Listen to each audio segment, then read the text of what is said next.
Փորձել ենք ընդհանուր պատկերացում կազմենք ինչա թատրոնը, ինչա կինոն, մոտավորապես ինչ հատկություններ են պետք, ինչ չեն, նաև թատրոն գնալու ներկայացում նայելու համար։ Ընկեր Սարգիսը շատ հասկացող է, մեզ բոլորիս անհատական մոտեցում ունի, ինչ որ հարց ենք տալիս, կապ չունի թատերարվեստի հետ կապված է թե չէ, ինքը շատ մեծ հաճույքով պատասխանում է։ Բեմականացումներ որ անում ենք, ամեն մեկից ասում է դուք ամեն մեկը պետքա ձեր դերն ունենաք։ Ինձ դուր է գալիս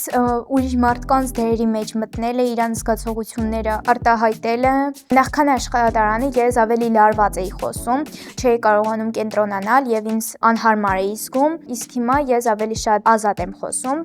ինձ այդքան շատ ընկճված չեմ զգում։ Այսօր արեցինք փոքրիկ բեմադրություն, ընկեր Սարգիսը տվեց, որ մենք սյուժեն ու սցենարը գրենք ու լավ ստացվեց, պետք է արդեն բեմադրենք։ Ավին շնորհակալություն, որովհետև մեր երկրի ապագան հենց նոր սերնդի հետ է անմիջական կապված ու այդ ապագայի հետ ինչ որ հույսեր կապելը բանը հենց երեխեքի միջոցով պետք է լինի, բավականին մեծ պոտենցիալ է իրանց համար, ապագայի համար, իրանց ապագայի մասնագիտության, կապ չունի ինչ մասնագիտությունը, արվեստի հետ կապված է, կապված չի, բայց այս ամեն ինչը ինչ տալիս է այս միջավայրն ու մթնոլորտը իրանց բավականին օգտակար ու արդյունավետ է, ես վստահ եմ իրանց ապագայում դա շատ է պետք գալու։